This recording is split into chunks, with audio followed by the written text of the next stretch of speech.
നമ്മുടെ നാട്ടിൽ സ്വാഭാവികമായിട്ടും കണ്ടുവന്നിരുന്ന സസ്യജാലങ്ങളോ അല്ലെങ്കിൽ ജന്തുക്കളോ അല്ലാതെ പുറം നാട്ടിൽ നിന്ന് ഇങ്ങോട്ടേക്ക് എത്തി ഇവിടെ വളർന്ന് പടർന്ന് പന്തലിച്ചിരിക്കുന്ന സസ്യങ്ങളെയാണ് നമ്മൾ ഇൻവാസീവ് പ്ലാന്റ്സ് എന്ന് പറയുന്നത്. ഇത് കൂടുതലായിട്ടും നമുക്ക് പണ്ട് തൊട്ടേ നമ്മുടെ നാട്ടുമ്പുറങ്ങളിൽ കണ്ടുവന്നിരിക്കുന്ന എന്നാൽ നമ്മുടെ ജീവിതത്തിൻ്റെ ഭാഗമായിട്ട് നമുക്ക് ഫീൽ ചെയ്തിട്ടുള്ള പല ചെടികളും ഇൻവാസീവ് പ്ലാന്റ്സ് ആണെന്നുള്ളത് നമ്മൾ ശരിക്കും അറിയാതെ പോകുന്ന ഒരു കാര്യമാണ്. നമ്മൾ സാധാരണയായിട്ട് നമ്മുടെ നാട്ടുപുറങ്ങളിൽ കണ്ടുവരുന്ന കൊങ്ങിണി എന്ന് പറയുന്ന അരിപ്പൂവാണെങ്കിലും അതുപോലെ കമ്മ്യൂണിസ്റ്റ് പച്ചയാണെങ്കിലും നമ്മുടെ സ്വതവേ റോഡ് സൈഡിലൊക്കെ ടൗണുകളിലും ഒക്കെ റോഡ് സൈഡിൽ കാണുന്ന പാർത്തനീയ എന്ന് പറയുന്ന ചെടിയാണെങ്കിലും അതുപോലെ സെന്നയാണെങ്കിലും തൊട്ടാവാടി, ആനത്തൊട്ടാവാടി, ഇതെല്ലാം എന്ന് പറയുന്നത് ഇൻവാസീവ് പ്ലാന്റ്സ് ആണ്. അതായത് പുറം രാജ്യങ്ങളിൽ നിന്നും അവരുടെ ഒറിജിൻ ഒരിക്കലും ഇവിടെയല്ല, നമ്മുടെ നാട്ടിലെ നമ്മുടെ കാലാവസ്ഥയ്ക്കോ പ്രകൃതിക്കോ ഇണങ്ങുന്ന രീതിയിലുള്ള സസ്യജാലങ്ങളല്ല ഇവയൊന്നും. ഇവയെല്ലാം പുറം നാട്ടിൽ നിന്ന് ഏതൊക്കെയോ കുറേ സാഹചര്യങ്ങളിലേക്കായിട്ട് ഇങ്ങോട്ടേക്ക് എത്തിപ്പെട്ടതാണ്. ഓരോ ചെടിക്ക് പിന്നിലും ഒരുപാട് കാലങ്ങൾ പഴക്കമുള്ള കഥകളുണ്ടെന്നാണ് പറയുന്നത്. ഈ അരിപ്പൂ എന്ന് പറയുന്ന കൊങ്ങിണി പോലും 200 വർഷങ്ങൾക്ക് മുമ്പ് നമ്മുടെ നാട്ടിലെത്തി പിടിച്ചിട്ടുള്ളതാണ്. അതുപോലെ തന്നെ കമ്മ്യൂണിസ്റ്റ് പച്ചയാണെങ്കിലും പിന്നെ പാർത്തനീയ ആണെങ്കിലും, പാർത്തനീയൊക്കെ പണ്ട് കാലത്ത് നമ്മൾ അമേരിക്കയിൽ നിന്നൊക്കെ ഗോതമ്പ് ഇങ്ങോട്ടേക്ക് ഇറക്കുമതി ചെയ്തിരുന്നൊരു സമയത്ത് ആ ചാക്കിൽ അതിൻ്റെ ചെറിയ ബീജങ്ങൾ പറ്റിപ്പിടിച്ച് ഇവിടെ എത്തി സ്പ്രെഡായതാണെന്നാണ് പറയുന്നത്, എത്രയോ വർഷങ്ങൾക്ക് മുൻപ്. അപ്പോൾ ഇന്ന് ഈ നാട്ടിൽ നമ്മുടെ ഒരു കോമൺ പ്ലാന്റ് ആയിട്ട് മാറുന്ന രീതിയിൽ ഈ ചെടികളൊക്കെ വ്യാപിച്ചിരിക്കുകയാണ്. സോ ഇത്തരം ചെടികളെന്ന് പറഞ്ഞിട്ടുണ്ടെങ്കിൽ അവർ എവിടെയാണോ വന്ന് വീഴുന്ന പുതിയ ഇക്കോസിസ്റ്റം ഏതാണോ അവിടുത്തെ നാച്ചുറലായിട്ട് പെട്ടെന്ന് അഡാപ്റ്റബിൾ ആവുകയും എന്നാൽ അതേസമയം ഇനിഷ്യലി അഡാപ്റ്റബിൾ ആവുകയും പിന്നീട് ആ എക്കോസിസ്റ്റത്തിനെ അവരുടെ ആ പ്ലാന്റിൻ്റെ രീതിക്ക് എങ്ങനെയാണോ ആ രീതിയിൽ അഡാപ്റ്റ് ചെയ്ത് മാറ്റാൻ കഴിയുന്ന സസ്യങ്ങളാണ്. ഇവരുടെ നിലനിൽപ്പെന്ന് പറയുന്ന രീതിക്ക് ഇവർ അവിടുത്തെ മണ്ണിനെ മാറ്റിക്കളയും. ആ മണ്ണിലെ കെമിക്കൽസും കാര്യങ്ങളും നാച്ചുറും മാറ്റി കഴിഞ്ഞിട്ടുണ്ടെങ്കിൽ പിന്നെ ആ മണ്ണുമായിട്ട് അഡ്ജസ്റ്റബിൾ ആവാൻ അല്ലെങ്കിൽ ആ മണ്ണിൽ സസ്റ്റെയിൻ ചെയ്തു പോകാൻ ബാക്കി അവിടെ ഉണ്ടായിരുന്ന ഒറിജിനൽ ചെടികൾക്ക് കഴിയാത്തൊരു സിറ്റുവേഷൻ വരും. അതോടുകൂടെ ഇവ മാത്രമായിട്ട് അല്ലെങ്കിൽ ഇവയ്ക്ക് മാത്രം നിലനിൽക്കാൻ പറ്റുന്ന രീതിയിൽ ആ മണ്ണിൻ്റെ നാച്ചുർ മാറുകയും ആ ചെടികൾ അവിടെ സ്പ്രെഡ് ആവുകയുമാണ് ചെയ്യുന്നത്. ഇൻവാസീവ് പ്ലാന്റ്സിൻ്റെ ഇമ്പോർട്ടൻസ് എന്താണെന്ന് നമുക്ക് മനസ്സിലാവണമെങ്കിൽ അന്താരാഷ്ട്ര തലത്തിൽ നമുക്ക് ഒരു Asia Pacific forest invasive community network എന്ന് പറയുന്ന ഒരു നെറ്റ്വർക്ക് തന്നെയുണ്ട്. ഈ നെറ്റ്വർക്ക് എന്ന് പറഞ്ഞിട്ടുണ്ടെങ്കിൽ ഗ്ലോബലി ഉള്ള ഇൻവാസീവ് സ്പീഷീസിൻ്റെ ഫോറസ്റ്റ് ഇൻവാസീവ് സ്പീഷീസിൻ്റെ എറാഡിക്കേഷനെ ബേസ് ചെയ്തുകൊണ്ടുള്ള ഏകദേശം 33 രാജ്യങ്ങളോളം ഇതിൽ അംഗങ്ങളാണ് നിലവിൽ. നമുക്ക് ഏകദേശം 22ഓളം ഇൻവാസീവ് പ്ലാന്റ്സ് ആണ് ഐഡൻറ്റിഫൈ ചെയ്തിട്ടുള്ളത്. അത്രയും പ്ലാന്റ്സ് തന്നെ നമുക്കിവിടെ വയനാട് ജില്ലയിൽ കണ്ടെത്താൻ കഴിഞ്ഞിട്ടുണ്ടെന്നുള്ളത് ഭയങ്കര വിഷമകരമായിട്ടുള്ളൊരു കാര്യവുമാണ്. സോ ഈ പ്ലാന്റ്സിനെ എല്ലാം തന്നെ എന്താ പറയുക ഇറാഡിക്കേറ്റ് ചെയ്യുക എന്ന് പറയുന്നത് നമുക്കൊരു ഗ്രൂപ്പ് മിഷനായിട്ടുള്ള അല്ലെങ്കിൽ ഒരു കമ്മ്യൂണൽ മിഷനായിട്ടുള്ള രീതിയിൽ ഇത് നമുക്ക് പ്രസൻറ്റ് ചെയ്യാൻ പറ്റുള്ളൂ.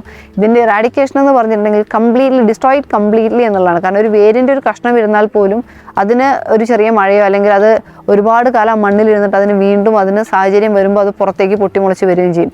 ഈ സെന്ന എന്ന് പറയുന്ന മഞ്ഞക്കൊന്നയൊക്കെ ഇത്തരം നാച്ചുറൽ കാണിക്കുന്നതാണ്. സോ ഇതിനെയൊക്കെ എന്ന് പറഞ്ഞാൽ ഓരോ ചെടികൾ മാറുന്നതിനനുസരിച്ച് അവരുടെ നാച്ചുറും മാറും.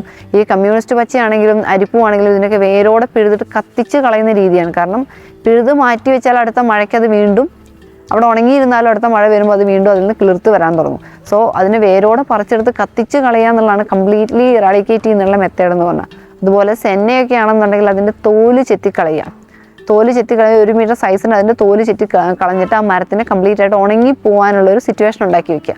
അങ്ങനെയൊക്കെ മാത്രമാണ് നമ്മളിപ്പം നിലവിൽ ഓരോ പ്ലാന്റിനും ഓരോ രീതിയിൽ എന്നുള്ള ഇങ്ങനെ കണ്ടുവച്ചിരിക്കുന്നത്. ഇപ്പോൾ ഇത്തരം നമ്മൾ കമ്മ്യൂണിസ്റ്റ് പച്ച അരിപ്പൂ പോലുള്ള സാധനങ്ങളൊക്കെ ഈ കൊങ്ങിണി അരിപ്പൂ എന്ന് പറയുന്ന സാധനമൊക്കെ ശരിക്കും ഇറാഡിക്കേറ്റ് ചെയ്യാൻ പറഞ്ഞാൽ ഡിഫിക്കൽട്ട് കൂടിയാണ്. കാരണം ഫുൾ മുള്ളുള്ള സാധനമായത് കാരണം ഇതിനെ പറിച്ചെടുത്തിട്ട് കത്തിക്കുക എന്ന് പറഞ്ഞാൽ ഭയങ്കര ഡിഫിക്കൽട്ടാണ്. അതുപോലെ അത്രയധികം ആളുകളുടെ സാഹചര്യം കൂടെ നമുക്ക് ആവശ്യമാണ്.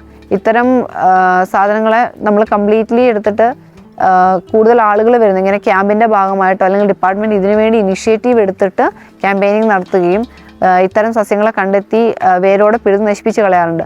ഇതുപോലെ ഈ തൊഴിലുറപ്പിൻ്റെ ഭാഗമായിട്ട് ഫോറസ്റ്റുമായിട്ട് ബന്ധപ്പെട്ട് വർക്ക് ചെയ്യുന്ന ആളുകൾക്ക് നമ്മൾ ഇതൊരു വർക്കായിട്ട് കൊടുക്കാറുണ്ട്. ഇത്തരം ഇൻവാസീവ് സ്പീഷീസിനെ ഐഡൻറ്റിഫൈ ചെയ്തിട്ട് അതിനെ കംപ്ലീറ്റ് ആയിട്ട് വലിച്ച് വേരോടെ പറിച്ചെടുത്ത് കത്തിച്ച് കളയുന്ന രീതിയിൽ അതുണ്ടാവാറുണ്ട്. അതുപോലെ തന്നെ ഈ സെന്നയൊക്കെ ആണെങ്കിലും കംപ്ലീറ്റ്ലി നമ്മളൊരു മിഷനായിട്ട് തന്നെ ഉണ്ടത്. Senna complete eradication of senna എന്ന് പറഞ്ഞിട്ട് അതിനെ 1 മീറ്റർ സൈസിൽ തൊലിയൊക്കെ ചെത്തി കംപ്ലീറ്റ് ഉണങ്ങാനുള്ള സാഹചര്യം, അതിൻ്റെ തയ്യോ കാര്യങ്ങളൊന്നും വേറെ ഇല്ലയെന്ന് ഉറപ്പ് വരുത്തുന്ന രീതിയിൽ ഇപ്പോൾ വർക്ക് വൈൽഡ് ലൈഫിലൊക്കെ നടന്നുകൊണ്ടിരിക്കുന്ന കാര്യമാണ്. ഇത്തരത്തിലാണ് സ്വതവേ ഇൻവാസീവ് പ്ലാന്റ്സിൻ്റെ എറാഡിക്കേഷൻ എന്ന് പറഞ്ഞിട്ട് ഡിപ്പാർട്ട്മെൻറ്റ് സഹകരിച്ച് ചെയ്യുന്ന കാര്യങ്ങൾ. അതുപോലെ തന്നെ ഇതിനെക്കുറിച്ചുള്ള അവയർനെസ്, ഇതിങ്ങനെയാണ് എന്നുള്ള കൂടുതൽ ആളുകളിലേക്ക് സ്പ്രെഡ് ചെയ്യാൻ വേണ്ടിയിട്ടും കൂടുതൽ ക്യാമ്പുകളിലൂടെ ആണെങ്കിലും അല്ലെങ്കിൽ കൂടുതൽ സ്കൂളുകളിലൊക്കെ ആണെങ്കിലും നമ്മൾ കൂടുതൽ അവയർനെസ് പ്രോഗ്രാംസ് ഒക്കെ കണ്ടക്ട് ചെയ്യാറുണ്ട്. ഇൻവാസീവ് പ്ലാന്റ്സ് എന്ന് പറഞ്ഞിട്ട് നമ്മുടെ സാധാരണ ലോക്കൽ ടൗൺസിലൊക്കെ ഏറ്റവും കൂടുതൽ നമ്മുടെ ഫുട്പാത്തിലൊക്കെ കണ്ടുവരുന്ന സസ്യമാണ് പാർത്തനീയം എന്ന് പറയുന്നത്. ഈ പാർത്തനീയം തന്നെ ഒന്ന് കാറ്റടിച്ചാൽ അതിൻ്റെ ഫ്ലവേഴ്സൊക്കെ ഭയങ്കര തിന്നാണ്. പരമാവധി ദൂരത്തേക്ക് അത് കാറ്റ് കൊണ്ടുപോയി സ്പ്രെഡ് ചെയ്യുന്നൊരു സാധനമാണ്. ഒരു ബീജത്തിൽ നിന്ന് ഒരുപാട് എന്താ പറയുക തൈകൾ ഉണ്ടാക്കിയെടുക്കാൻ കെൽപ്പുള്ളതാണ്. ഈ സസ്യം എന്ന് പറഞ്ഞാൽ ഇതിൻ്റെ ഈ കാറ്റടിക്കുമ്പം ഈ പൂ സ്പ്രെഡ് ആവുന്ന സമയത്ത് അവിടെ നിൽക്കുന്ന ആളുകളിലേക്കൊക്കെ ആസ്മ അതുപോലെ ഫീസിങ് പോലെയുള്ള അസുഖങ്ങൾ ഉണ്ടാക്കാനുള്ള പോസിബിലിറ്റി കൂടുതലാണ്. അത്തരം അസുഖങ്ങൾക്ക് സാധ്യത ഏറ്റവും കൂടുതൽ പാർത്തനീയം സ്പ്രെഡ് ആയിരിക്കുന്ന സ്ഥലങ്ങളിൽ അതിനോട് ചുറ്റുവട്ടത്തുള്ള ആളുകൾക്ക് സ്റ്റഡീസ് പറയുന്നുണ്ട് ഇത്തരം അസുഖങ്ങൾ കൂടുതലായിട്ട് വരുന്നുണ്ടെന്നുള്ളത്.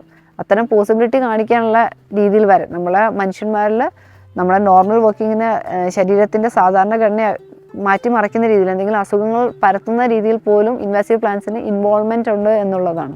സ്പ്രെഡ് ആവുക എന്ന് പറഞ്ഞാൽ 1-2 ഏരിയകളിലല്ല, ഇത് ഏക്കർ കണക്കിന് സ്ഥലങ്ങളിലേക്ക് ഇത് എത്രയും പെട്ടെന്ന് സ്പ്രെഡ് ആവുന്ന രീതിയിലാണ്. പണ്ടൊക്കെ എന്ന് വെച്ചാൽ കാടുകളിലേക്ക് പോകുമ്പോൾ നമുക്ക് കാടിൻ്റെ ചുവട്ടിൽ ഒരുപാട് പുല്ലുകളും പല തരത്തിലുള്ള പുല്ലുകളും ധാരാളം കുറ്റിച്ചെടികളുമാണ് കാണുന്നത്. പക്ഷേ ഇന്നെന്ന് വെച്ചിട്ടുണ്ടെങ്കിൽ കുറ്റിച്ചെടികളെന്ന് പറയുന്ന രീതിയിലേക്ക് ഇൻവാസീവ് പ്ലാന്റ്സ് മാറിയിരിക്കുകയാണ്. അത്രയും ഉയരത്തിലും അത്രയും ദൂരത്തിലും ഇത് സ്ഥലവിസ്തൃതിയും കൂടി വന്നതോടുകൂടി എന്ത് സംഭവിച്ചെന്ന് വെച്ചിട്ടുണ്ടെങ്കിൽ വനത്തിലുള്ള മൃഗങ്ങൾക്ക് അവരുടെ സാധാരണഗതിയിലുള്ള അവരുടെ ഒരു ഫുഡ് ചെയിനിന് ഇത് ബാധിക്കുകയാണ് ചെയ്യുന്നത്. ചെറിയ മാനുകൾക്കാണെങ്കിലും മുയലുകൾക്കാണെങ്കിലും ആനയ്ക്കൊക്കെ ആണെങ്കിലും അവർക്ക് ലഭിക്കുന്ന സാധാരണ പച്ച പുല്ല് കാട്ടിൽ കിട്ടാത്തൊരവസ്ഥ വരികയാണ്. ഇത്തരം ഇൻവാസീവ് പ്ലാന്റ്സ് നിറഞ്ഞു വരുമ്പം അതിൻ്റെ ചോട്ടിൽ വേറെ എന്തെങ്കിലും ഈ ഇൻവാസീവ് പ്ലാന്റ് അല്ലാതെ വേറെ എന്തെങ്കിലും ഒരു തരത്തിലുള്ള ഒരു സ്പീഷീസിനെ അവർ അക്കോമഡേറ്റ് ചെയ്യുന്നില്ല. അത്തരം സാഹചര്യങ്ങളിൽ ഈ കമ്മ്യൂണിസ്റ്റ് പച്ചയാണെങ്കിലും മരിപ്പൂവാണെങ്കിലും ഇതൊന്നും ആനകൾക്കോ അല്ലെങ്കിൽ മാനിനോ ഒന്നും കഴിക്കാൻ പറ്റുന്ന സാധനമല്ല. അവർക്കുള്ള ഫുഡ് അവൈലബിലിറ്റി കാട്ടിൽ കുറഞ്ഞു വരിക. അതുപോലെ തന്നെ വേനൽക്കാലം വരുന്ന സമയങ്ങളിൽ ചൂട് കൂടുന്ന സമയത്ത് ഈ കമ്മ്യൂണിസ്റ്റ് പച്ചയൊക്കെ അങ്ങനെ അവിടെ നിന്ന് അതിൻ്റെ പൂവൊക്കെ എല്ലായിടത്തും സ്പ്രെഡ് ചെയ്ത് അവർ പരാഗണം നടത്തി പോകുന്നു. അതേപോലെ തന്നെ ഈ അരിപ്പൂവിൻ്റെ എല്ലാം ഉണങ്ങി മരച്ച് അവിടെ തന്നെ നിൽക്കും, ഒരിക്കലും അതവിടെ ഇല്ലാതാവുന്നില്ല. ഇതെന്ന് വെച്ചിട്ടുണ്ടെങ്കിൽ കാട്ടിലെ ചൂട് താപനില കൂടുന്നതിനൊരു കാരണമാക്കുന്നുണ്ട്. അതുപോലെ തന്നെ വേനൽക്കാലങ്ങളിൽ ഇവർക്ക് ഭക്ഷ്യലഭ്യത പറ്റ കുറയുകയാണ് ചെയ്യുന്നത്. ഇത്തരം സാഹചര്യങ്ങളെന്ന് വെച്ചിട്ടുണ്ടെങ്കിൽ ആനയാണെങ്കിലും മാനാണെങ്കിലും മയിലാണെങ്കിലും ഇവരൊക്കെ ഭക്ഷണത്തിന് എളുപ്പം ഒരു തവണ കാട്ടിൽ നിന്ന് പുറത്ത് നാട്ടിലേക്ക് വന്നു കഴിഞ്ഞാൽ ഫുഡ് അവൈലബിലിറ്റി എന്ന് പറയുന്നത് ഭയങ്കര ഈസി ആയിട്ട് വരിക. നമ്മുടെ കൃഷിയിടങ്ങളിൽ കിട്ടുന്ന ഭക്ഷ്യവസ്തുക്കളാണെന്നുണ്ടെങ്കിൽ അവർക്ക് എളുപ്പത്തിൽ കൺസ്യൂം ചെയ്യാം. കാരണം വേറെ പ്രത്യേകിച്ച് തടസ്സങ്ങളൊന്നുമില്ല. അപ്പോൾ ഇവർ പുറത്തേക്ക് ഇറങ്ങുമ്പോൾ സ്വാഭാവികമായിട്ട് ഇവരുടെ ചുവട് പിടിച്ചിട്ട് നമ്മുടെ മാംസഭുക്കുകളായിട്ടുള്ള മൃഗങ്ങളും കടുവ പുലി പോലുള്ള മൃഗങ്ങളും പുറത്തേക്ക് വരികയാണ്. ഇവരുടെ പുറത്തേക്ക് വരുന്ന ഇവർ പക്ഷെ മാനുകളെക്കാളും അല്ലെങ്കിൽ പുറത്ത് വന്നിട്ടുള്ള വേറെ എന്തെങ്കിലും അറ്റാക്ക് ചെയ്ത് കഴിക്കുന്നതിനേക്കാളും ഏറ്റവും എളുപ്പം അവർക്കും ഫുഡ് അവൈലബിലിറ്റി എന്ന് പറയുന്നത് ഈസി ആയിട്ട് വരുന്നതെന്ന് വെച്ചിട്ടുണ്ടെങ്കിൽ നമ്മളെ കൂട്ടിലുള്ള ആടുകളെയോ അല്ലെങ്കിൽ പശുവിനെയൊക്കെ കഴിക്കുന്നതാണ് കുറച്ചും കൂടി എളുപ്പം എന്നുള്ള രീതിയിൽ മാറി വരിക. സോ ഈ ഇത്തരം പ്ലാന്റ്സിൻ്റെ പ്രസൻസും അതുപോലെ ക്ലൈമറ്റ് ചേഞ്ച് മൂലം ഉണ്ടാകുന്നത് ചൂട് കൂടുതലും വാട്ടർ സോഴ്സസിൻ്റെ കുറവ് കാരണമാണ് ഇവ കൂടുതലായിട്ട് പുറത്തേക്ക് വരുന്നതും അവർക്ക് ഏറ്റവും ഈസി ആയിട്ട് ഫുഡ് കൺസ്യൂം ചെയ്യാൻ പറ്റുന്ന മെത്തേഡ്സ് സ്വീകരിക്കുകയും ചെയ്യുന്നത്.